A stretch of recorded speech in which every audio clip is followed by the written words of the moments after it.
예, 말씀 보겠습니다. 말씀은 예레미야서 4장입니다. 구약성경 예레미야서 4장.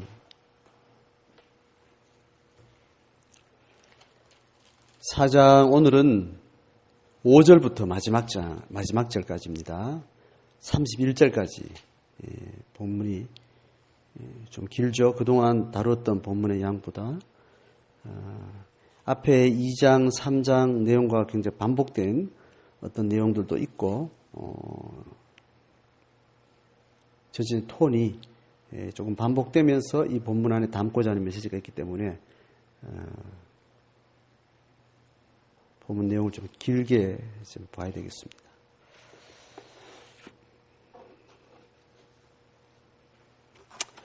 (5절부터) (9절까지) 읽고 그 다음에 (19절부터) (22절까지) 읽도록 하겠습니다.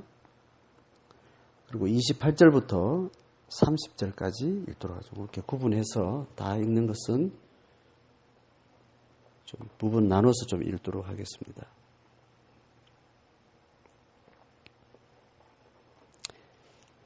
(5절부터) (9절까지) 읽습니다. 시작. 너희는 유다에 선포하며 예루살렘에 공포하여 이르기를 이 땅에서 나팔을 불라 하며 또 크게 외쳐 이르기를 너희는 모이라 우리가 견고한 성으로 들어가자 하고 시온을 향하여 깃발을 세우라 도피하라 지체하지 말라 내가 북방에서 재난과 큰 멸망을 가져오리라. 사자가 그 수풀에서 올라왔으며 나라들을 멸하는 자가 나아왔으되 내 땅을 황폐하게 하려고 이미 그 처소를 떠났은즉 너의 성읍들이 황폐하여 주민이 없게 되리니 이로 말미암아 너희는 굵은 배를 두르고 애곡하라. 이는 여호와의 맹렬한 노가 아직 너희에게서 돌이키지 아니하였음이라. 여호와의 말씀이니라. 그날의 왕과 지도자들은 낙심할 것이며 제사장들은 놀랄 것이며 선지자들은 깜짝 놀라리라. 아멘. 자, 19절부터 22절까지 읽습니다. 19절부터 22절. 슬프고 아프다. 내 마음속이 아프고 내 마음이 답답하여 잠잠할 수 없으니 이는 나의 심령이 나팔 소리와 전쟁의 경보를 들음이로다. 패망이 연속하여 온 땅이 탈취를 당하니 나의 장막과 휘장은 갑자기 파멸되도다.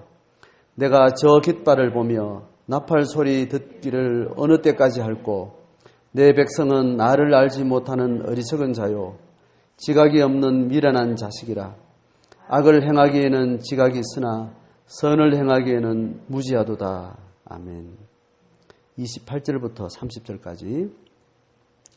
이로 말미암아 땅이 슬퍼할 것이며 위의 하늘이 어두울 것이라.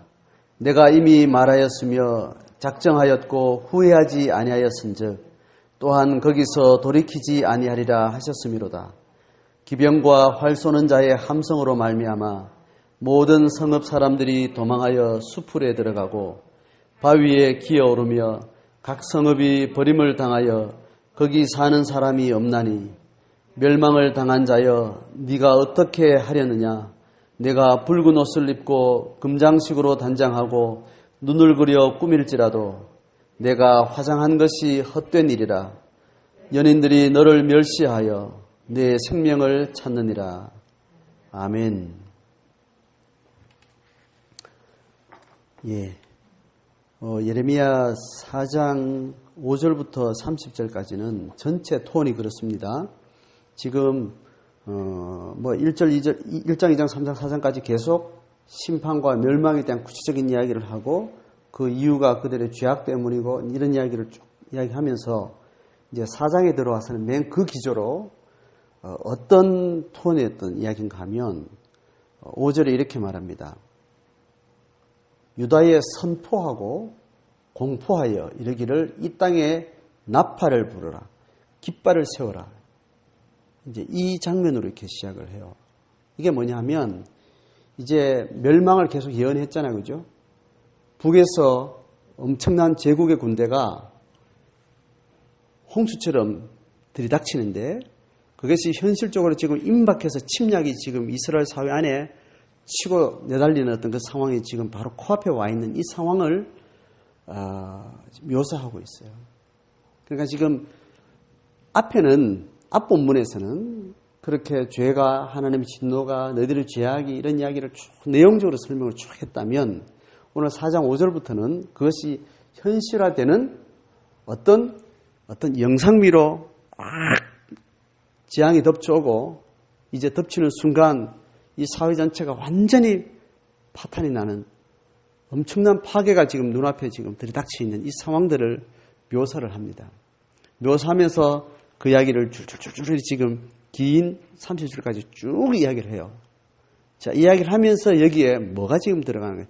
이 이야기를 하면서 이 현장감 있는 이야기를 언어를 써요. 현장에 있는 상황을 쓰는데 그 언어를 쓰면서 이 닥친 상황 가운데 예레미야가 탄식하는 기도가 나와요.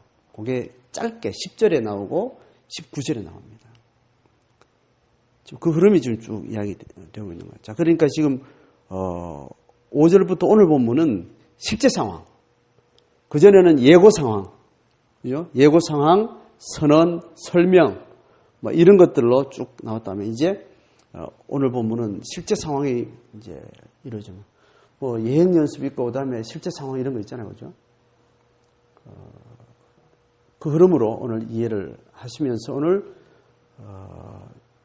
본문 설교 제목이 슬프도소이다라는 이 절망적인 실제적인 상황을 현장에 있으면서 그 현장을 보는 예레미야의 어떤 외마디 기도, 그 심정, 요것을 지금 오늘 포인트로 지금 설명하려고 하는 것이 지금 4장의 메시지 같습니다.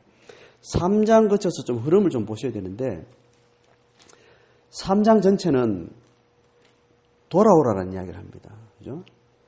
2주 전에 3장 전체에서도 2주, 3주 전에 있었던 본문 3장을 다룰 때는 3번이나 배역한 이스라엘아 돌아오라. 배역한 자식들아 돌아오라.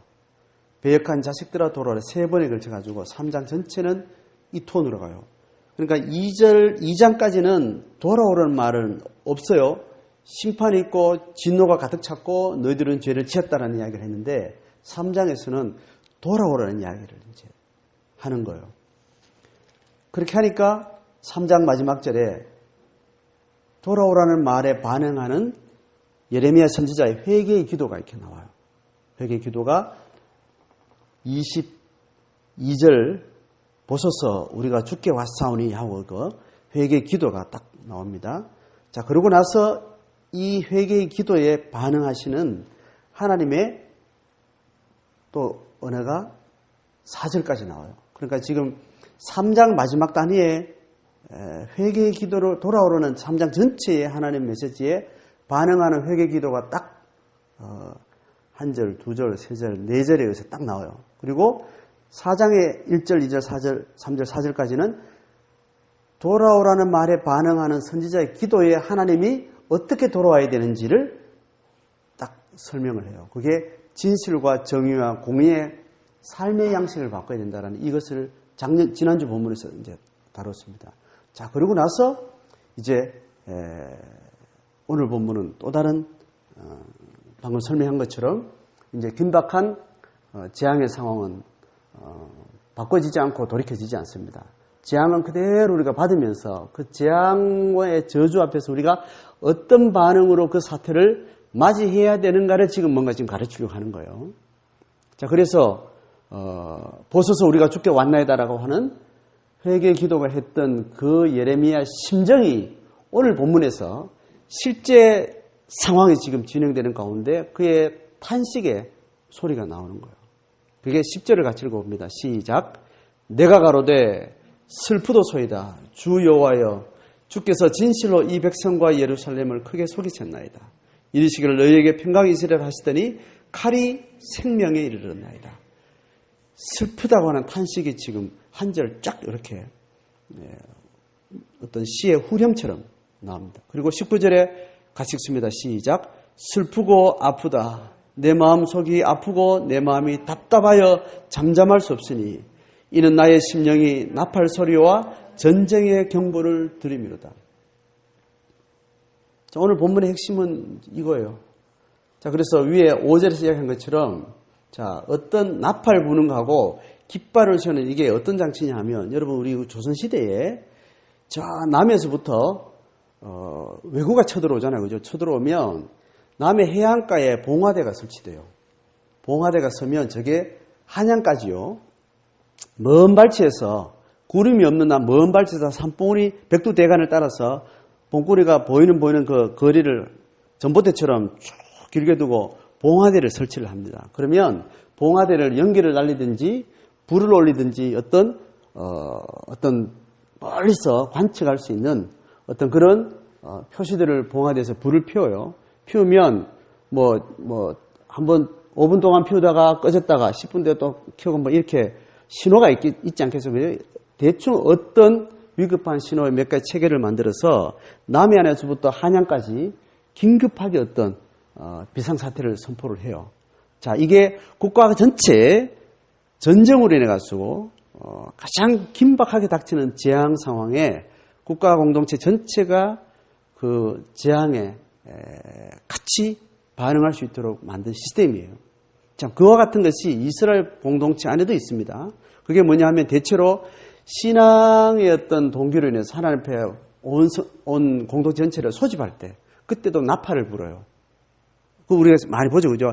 양각 나팔로 광야를 진행할 때 그렇게 했던 여러 가지 모습이 있잖아요, 그죠? 그리고 큰 회집을 할 때 나팔을 불면서 그 시점을 알리고 하여튼 공포하고 이렇게 하는 방식이 공동체 전체가 알아들을 수 있는 신호들이 있는 거예요. 그것이 나팔을 분다라는 거예요.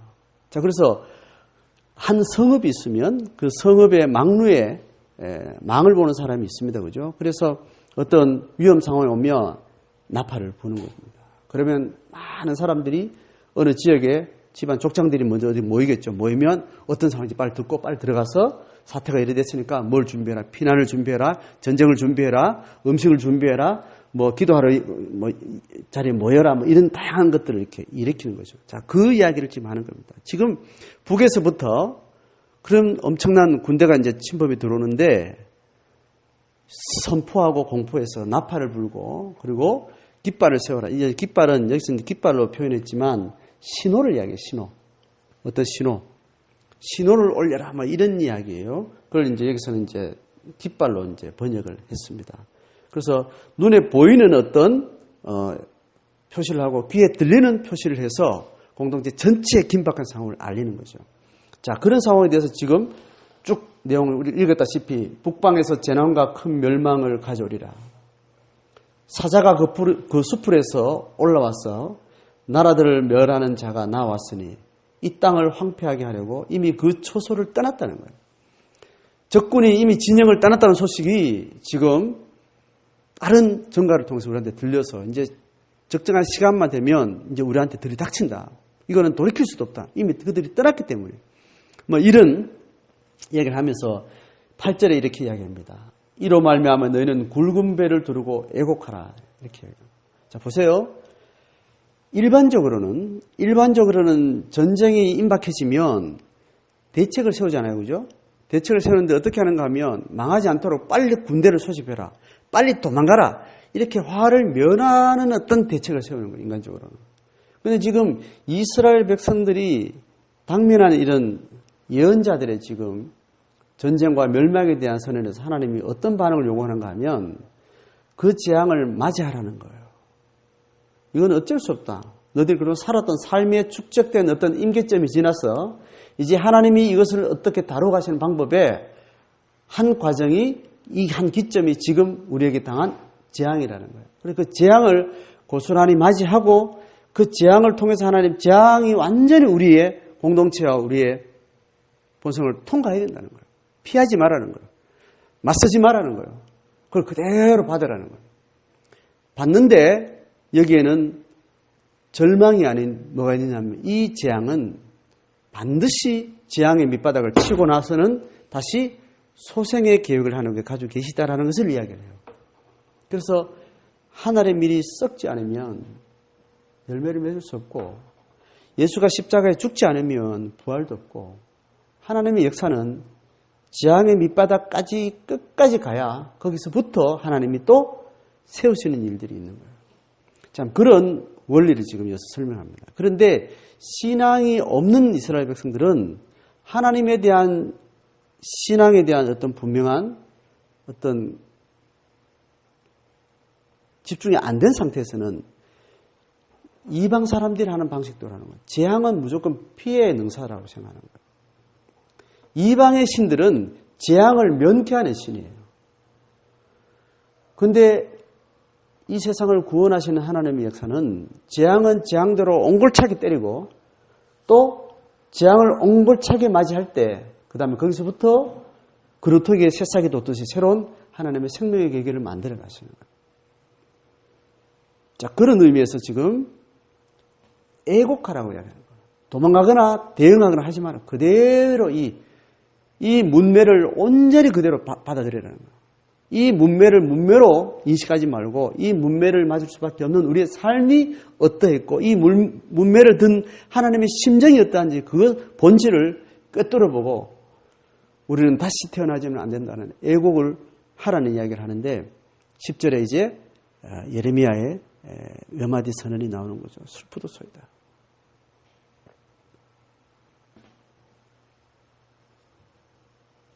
자, 보세요. 16절부터. 자, 그 흐름이 이제 그렇게 진행되는 16절을 보면 너희는 여러 나라에 전하며 또 예루살렘에 이르기를 애워싸고 치는 자들이 먼 땅에서부터 와서 유다 성읍을 향하여 소리 지른다 하라. 그들이 밭을 지키는 자같이 예루살렘을 애워싸느니 이는 그가 나를 거역했기 때문이라. 18절에 너의 길과 행위가 이 일들을 부르게 하였나니 이는 네가 악함이라. 그 고통이 네 마음까지 미쳤느니라. 자, 재앙이 다만 외부로부터 있는 게 아니고 재앙의 뿌리는 결국 우리 심령에 썩어진 것과 우리의 삶이 하나님을 떠난 것에 있다. 겉으로 오는 재앙을 가지고 우리의 속에 썩어진 것을 확인하고 증언하고 인식하고 정신을 차리도록 그렇게 합니다. 자, 19절 읽었는데 상반절 읽습니다. 슬프고 아프다. 내 마음 속이 아프고 내 마음이 답답하여 잠잠할 수 없어요. 자, 지금 이 예레미야가 지금 선하는 이 이야기는 또 계속 뒤에 반복된다 그랬죠, 그죠? 그렇게 하면서 30절 읽습니다. 같이 읽습니다. 시작. 멸망을 당한 자여, 네가 어떻게 하려느냐? 네가 붉은 옷을 입고 금장식을 단장하고 눈을 그려 꾸밀지라도 네가 화장한 것이 헛된 일이라.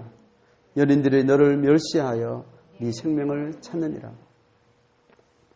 절망의 모든 밑바닥을 여러 방식으로 표현을 하고 있습니다. 오늘 이 예레미야 이 상황을 우리가 지금 예수님 오시고도 2000년이 지난 이 시점에 우리가 이 세상을 구원하시는 하나님의 구원 역사는 여전히 진행 중에 이스라엘 백성처럼 먼저 은혜를 주시고 먼저 부른 자들을 통해서 하나님의 역사를 어떻게 운행하시고 하나님의 인간의 죄의 근본을 어떻게 다루시고 그 죄를 어떻게 처리하고 나서 우리에게 새롭게 하나님의 창조의 첫 하나님 보시기에 좋았던 그 토부를 우리가 어떻게 부어주실지 하나님의 역사의 시간성 속에서 여전히 오늘도 구약시대의 이스라엘 백성들을 통해서 이방과 열방에 하나님의 구원의 계획을 계시하신 것처럼 오늘도 계시되고 있고 그 계시는 실제 상황 가운데 이루어지고 있습니다. 그래서 오늘 여전히 우리는 이스라엘처럼 죄의 굴레에 빠져있는 우리의 처지에서 그 죄를 오롯이 하나님의 진노로 그 진노를 달게 받고 그 진노를 온전히 우리가 덮어 쓸므로 인해서 다시 하나님이 또 회복시키는 하나님의 구원의 그 경륜의 그 수레바퀴 속에서 우리가 하나님의 역사를 함께 만들어가는 자로서 우리가 부름받은 거예요. 자, 그래서 오늘 주제는 슬퍼하고 애곡하고 탄식하는 거예요. 이것이 하나님의 백성들이 하나님의 구원 역사를 보는 한 단면에 아주 깊게 들어가는 한 부분입니다. 그래서 성경은 이것만 있는 게 아니잖아요. 그죠? 두 가지예요. 죽음이 있다면 생명이 있는 겁니다. 그래서 하나님의 역사의 현장에 깊게 발을 딛고 그 현장에 쓰임받는 사람, 이 정서가 우리 삶 속에 실제로 우리의 전인격을 짓누르는 그런 공감대가 있어야 됩니다. 우리가 이 세상을 보면서 하나님 아주 구원하지 않고 구원했지만 공중거시 잡은 자의 지배 속에 그 영혼이 고통당하면서 죄를 산출하내고 죄에 빠져있고 죄를 즐기고 원하면 생명이 있으나 그 손과 발은 죄에 묶여있는 어찌할 수 없는 죄에 굴려있는 이 고통하는 영혼들, 이 피조세계를 보면서 우리는 하나님께서 이 죄를 끝까지 짓누고 짓밟아서 죄는 응징하고 그 응징한 죄의 밑바닥에서부터 다시 하나님께서 생명 부으시는 그 역사의 반전을 우리가 기대하면서 우리는 이 슬픔에 깊게 들어가야 됩니다. 그래서 믿는 사람은 그 슬픔도 진정성이고 하나님 앞에 있는 기쁨과 찬양도 진정성이에요. 양면성을 다 가지고 있습니다. 성령은 그렇게 우리 가운데 인격으로 다가오시는 거예요. 여러분, 아이를 일찍 하늘나라에 보낸 엄마가 산들, 그 삶이 가슴 속으로부터 그 고통과 그 아픔이 사는 것 같지 않은 그 한을 안고 살아가는 엄마의 자식을 먼저 보내고 나서 살아간 그 엄마의 심정이라는 것은 그렇게 사는 게 아니잖아요. 비유하자면 그렇습니다. 믿는 사람들의 삶의 심장 한 구석에는 한을 안고 사는 거예요. 그런데 그것만 있습니까? 믿는 사람의 가슴에 또 한 구석에는 이 땅에서 줄 수 없는 하나님만이 주시는 말할 수 없는 기쁨과 환희가 있는 거예요. 그런데 하나님의 역사를 알지 못하는 사람, 하나님의 심정에 들어가 보지 못한 사람, 하나님의 성령이 주시는 그 인식에 빠져보지 아니하는 사람은 이 진실성이 있는 한도 진짜인데 또 내 속에 말할 수 없는 기쁨과 위로와 환희도 진짜인 거예요. 이게 비밀을 가진 사람들이 아는 내면 세계입니다. 자식 먼저 보낸 엄마가 우는 것이 아닌 거예요. 자식 먼저 보낸 그 엄마의 울음이 그 울음만이 다가 아닌 것이에요. 믿는 자들이 하나님께 드리는 기도가 세상을 향해서 말할 수 없는 탄식과 슬픔이 이들의 죄의 상황과 죄를 향해서 하나님이 절망하는 그 심정을 우리 마음 가운데 부어지면 우리가 이 고통하는 세상의 그 긍휼한 마음이 우리를 하여금 슬프게 하는 겁니다. 슬픔은 또 우리 가운데 기쁨과 기대와 소망을 안고 어떤 상황과 어떤 입장에서는 또 새로운 기쁨 속에 또 우리가 또 살아가는 삶을 또 살아가게 되는 겁니다.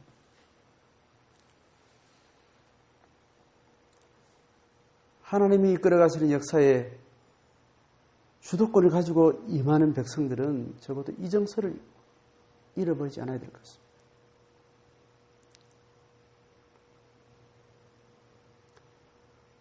하나님만 만나는 골방에서 어떨 때는 하나님은 우리에게 슬픔과 울음을 주시기도 하고 어떨 때는 말할 수 없는 찬양을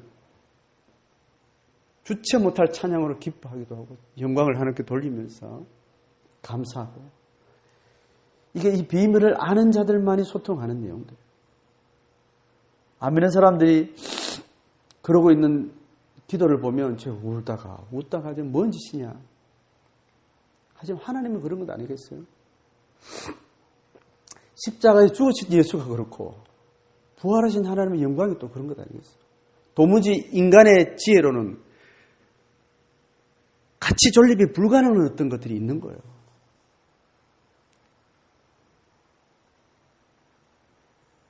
그런데 하나님은 그 양면성을 끌어안고 하나님의 징계는 자기가 당하고 하나님의 사랑은 우리에게 쏟아주신 것이 우리가 구원의 과정 가운데 경험하는 겁니다. 그래서 하나님의 역사를 기도로 돕는 제자들은 우리가 사는 이 시대의 영혼들, 이 시대의 절망을 보면서 가슴 아파하고 아픔을 안고 바라보시는 하나님, 이 고뇌를 몸으로 온몸으로 달게진 그리스도의 고통을 우리가 또 느끼면서 체감하면서 고통스러울 때는 고통에 울부짖는 기도가 우리 가운데 있어야 되겠고, 그 울음을 우는 자들이 진짜로 하나님 앞에 소망을 바라보는 자들이 아니겠어요. 주보에 마지막에 제가 이렇게 적었습니다.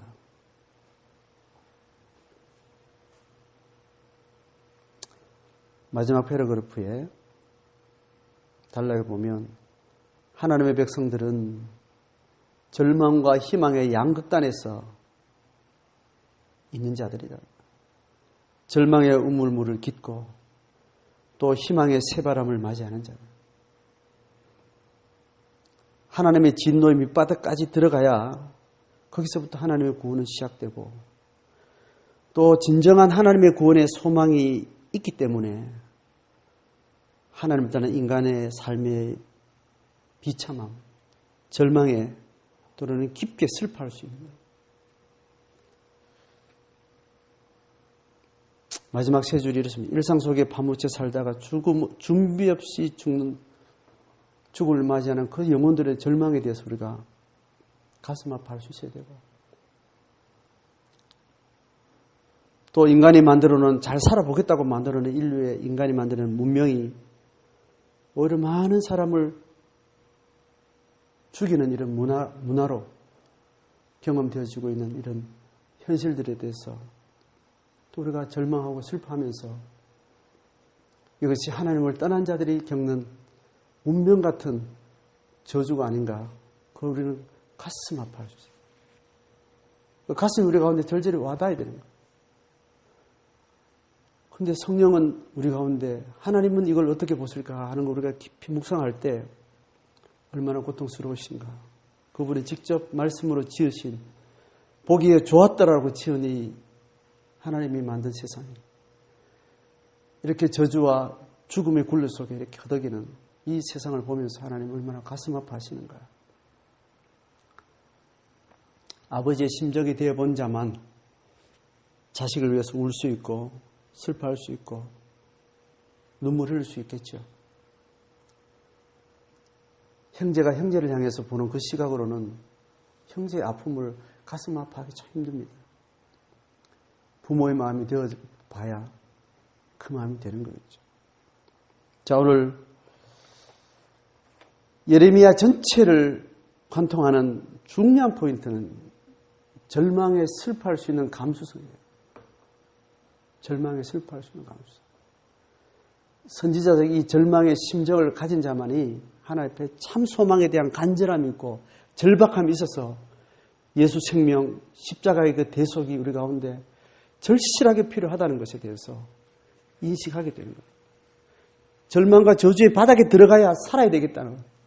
죽음은 너무 고통스럽다는 것에 대해서 살 길을 하나님 앞에 바라보고 간절히 하나님 앞에 나올 수 있는 거예요. 절망이 없는 사람은 생명에 대한 간절함도 없는 거죠. 적당히 이래 살다가 가는 거지 뭐. 그렇게 뭐 좀 힘든 일, 피해만 가면 그럭저럭 사는 거지 뭐. 죽지 못해 살고 그냥 던져졌으니까 그냥 꾸역꾸역 살아가는 그런 삶은 그렇게 지지부진하게 살다가 그냥 대책 없는 죽음을 맞이하는 거예요. 오늘 제자들과 교회는 이 시대에 어떤 시대든지 하나님 주님 오실 때까지 이 세상을 위해서 이 심정으로 이 도시를 위해서 기도하는 자가 필요합니다. 지금 뒤에 5장부터도 나오지만 이제 예레미야하고 하나님 싸우는 내용 중에 보면 이 절망한 시대 가운데 눈물로 기도했던 사람이 어디 있느냐, 그 사람 찾으라는 거예요. 재앙이 임박했지만 숨은 자들 중에 이 시대가 올 줄 알고 두려운 마음으로 기도하고 깨어졌던 사람이 어딘지 찾으라는 거예요. 그거 수색하는 과정이 뒤에 나옵니다.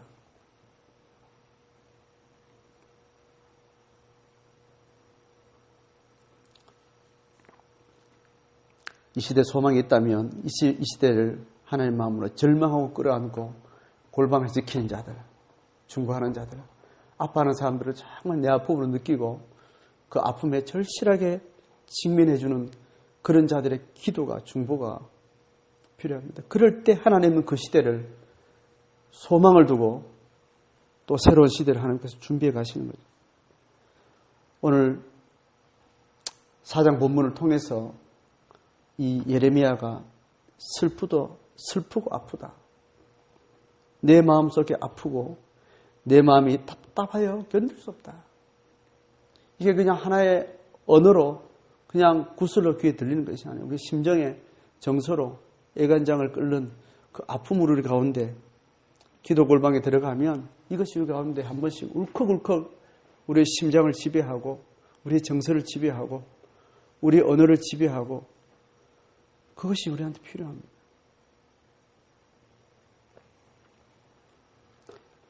오늘 그 마음을 좀 담아서 이 말씀 속에 한 주간을 묵상하시고 그래서 우리는 슬퍼할 거리를 막 모아야 돼요. 집에. 우리 집에 힘든 애들, 힘들어하는 집안, 누구 아픈 사람들, 대책 없는 사람들 그걸 다 슬퍼할 거리를 다 모아가지고 슬픔에 집중하는 거예요. 세속 사람들은 슬픔 모으는 거 자꾸 피하잖아요. 그죠? 그거 안 보려고 자꾸 중독에 빠지고. 예수의 생명의 희망을 아는 사람들은 지금 웃고 떠들 때가 아니다, 지금. 적당히 지내서 될 때가 아니다, 지금. 슬픔과 절망의 밑바닥에 깊게 들어가야 된다. 그럼 우리가 그 슬픔을 느낄 수 있는 모든 데이터를 다 모아가지고 거기에 깊게 들어가야 돼요. 세상에 온갖 슬픔밖에 없다는 것으로 내 인식의 환경을 만들어서 슬픔에 완전히 몰입해 들어가야 돼요. 예수 한 분밖에는, 하나님밖에는 대책 없다. 거기서부터 나오는 소망이, 거기서부터 나오는 기쁨이, 거기서 나오는 축복이 하늘로부터 임하는 거예요. 인간이 적당히 만들어서 거칠애로 보여지는 괜찮은 거 뭐 괜찮아 그럴듯해 뭐 그만 하면 돼 견딜 수 있어 이런 거 붙들어 가지고는 지푸라기처럼 죽음 앞에 서면 아무 쓰잘데기 없는 거예요.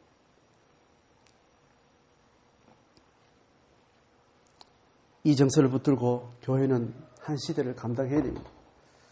제자 한 사람은 한 세대, 한 가정, 자기가 삶의 영역에서 이런 절망의 마음을 안고 삶의 현장을 중보로 감당하는 사람들이 자기 영역들을 그렇게 신앙으로 살아가는 거예요. 그런 사람들이 나와서 소망을 근거로 울었던 사람들은 정말 슬퍼하는 사람들 앞에 가서 웃음과 기쁨과 평강으로 그들에게 다가갈 수 있습니다. 그들의 울음을 대신 울었던 사람들은 그들은 울음의 상황 속에서 절대로 울음의 지배를 받지 않고 저주의 지배를 받지 않고 웃음과 평강으로 위로할 수 있는 사람들이 되는 거예요.